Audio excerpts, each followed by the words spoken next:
let me tell you something. Do you remember that song? First of all, I just want to say I cannot believe that I am here. I am back. After so long, the vampire race has been extinct. We've been treated as a piece of fiction. We've been treated as only being around during historical periods like the 1700s, 1600s, 1800s, you name it. But I, being a black vampire, will be breaking those conventions. Also building my own conventions at the same time. But have you all seen that music video from 1983 by the one who calls himself Michael Jackson, the so-called king of pop? I bring that up because in his 1983 music video, Thriller, what is his first line? It's close to midnight, and there's something evil lurking in the dark. That evil thing lurking in the dark, I'd like to introduce you to him. Welcome to Starling on Sinemas. That's Sinemas with an S. But for the time being, it's going to be different. I am Maximilian, the first black vampire before the Daywalker 3 years later. You can call me Max, or Mill, or $1 million vampire. I don't really care. I don't really care. You can either call me Max, or Maximilian, or $1 million, or you can say nothing at all. That is how vampires works. Okay? We cannot read, we cannot write, and do not eat garlic bread around me. Please. Now, listen.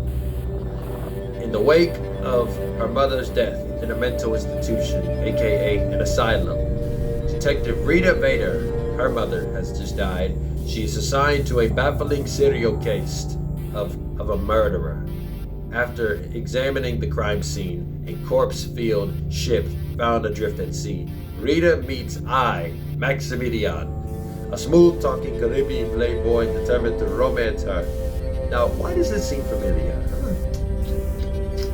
And no, it has had nothing to do with KFC, and it is not because I have eaten raw chicken recently.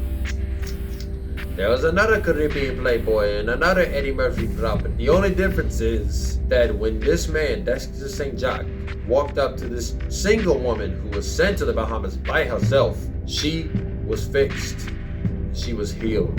Well, not necessarily fixed, I won't say, but she was put at ease. She was satisfied by the Caribbean playboy, and that is what I wish to do for Rita. Satisfy, seduce, and to help her to succumb to her true nature, half vampire.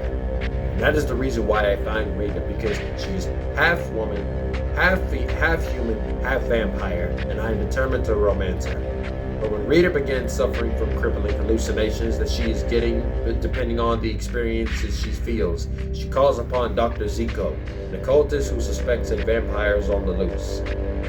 Listen, my children, both vampiric and non-vampiric. We all know that Eddie Murphy has done it all and can do it all. In fact, it is proven through his entertaining juggernaut caliber, blah, blah, blah, both as a stand-up comic and Hollywood star, blah, blah, blah. Unfortunately, Eddie Murphy's star power does not keep this movie from feeling cursed like the ashes. I did not come back 900 centuries later to find out that this movie is cursed, that the first black vampire movie is cursed. Now, we have seen Mr. Murphy constantly break grounds with his numerous characters across genres, and I'm not talking about those characters he play in prosthetic iron. I'm talking about authentic, genuine originals, like playing the first black lead in an actual film named Axel Foley, or to being the first black royal highness like a King Java, to being the first black congressman who was not an Obama and is not even 99, but 10 years before we got our first real black president. But he now takes a chop at horror by playing the first black vampire. Now, when you have a love at first sight for the movie just by looking at the poster, the thought of seeing a black vampire on the big screen sounds and it looks intriguing. But there was nothing special about this type of vampire aside from playing in New York and not in Transylvania. I can only ponder whether this movie pulls a Harlem Nights on us. If you've seen the movie Harlem Nights, it'll make you smile. It's not the best comedy, but it'll make you smile. But on us by trying to give us a traditional vampire movie just with an all-black cast. Do you really have to suck our blood? Do you really expect us to suck your blood because we are black? No. You expect us to suck your blood because we are vampires. And this feels synonymous to a Prohibition-era club being ran by black celebrities. But unlike Harlem Nights, which does make you smile, it is not the best looking comedy. Though, Vampire in Brooklyn lacks purpose, validity, the precise mood, and any comedic fuel for a vampire story. It is supposed to be a horror comedy, and there's not enough comedy in the world to make this at least one of the greats, or to make it at least smile. Okay, let me tell you something. Vampire in Brooklyn is not funny. I don't know why it tries to be funny, but every time something tries to be funny, it fails. There are a few movie parts about the film that have been omitted at the expense of telling an illogical vampire tale, to say the least. For starters, we are not all vampire experts like myself. This is Sterling still talking. We are not all vampire experts. I do not watch vampire stuff. I only had to watch this because this is on the playlist for Eddie Murphy. This is on the playlist for Eddie Murphy. That's the only reason. I wouldn't watch it on my own time. I wouldn't watch Count Dracula. I wouldn't watch Underworld or whatever the case is. But so, it would have been sensible to give some type of backstory and how Maximilian came into fruition. We even see Angela Bassett's Rita have a recent recovery from her mother's death in an asylum. So wouldn't it have been nice? Wouldn't it have been nice if we got an opening sequence and montage that led her to that moment? How did her mother die? Did her mother experience hallucinations? If so, did these hallucinations come from another vampire? And was the vampire Maximilian again?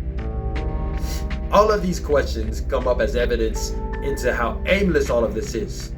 This inherently screams how much of this movie is a bloodbath of blunders.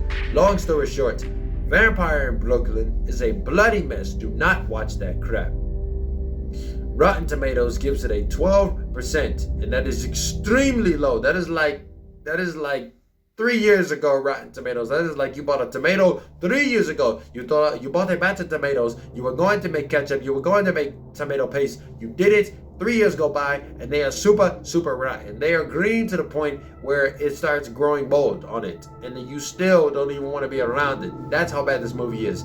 It has got so much mold over its clean flesh. Eddie Murphy may have been imposing as Maximilian, but this wannabe horror music video, this wannabe thriller that we call Vampire in Brooklyn is a bloody mess. So I will be giving it the lowest score that any movie on this channel has ever gotten. A 3 out of 10. 3 S's out of 10. It sucks its own blood. Not only does it suck its own blood, but it sucks. So, but that is all I have to say about Vampire in Brooklyn. Vampires, are they real? No.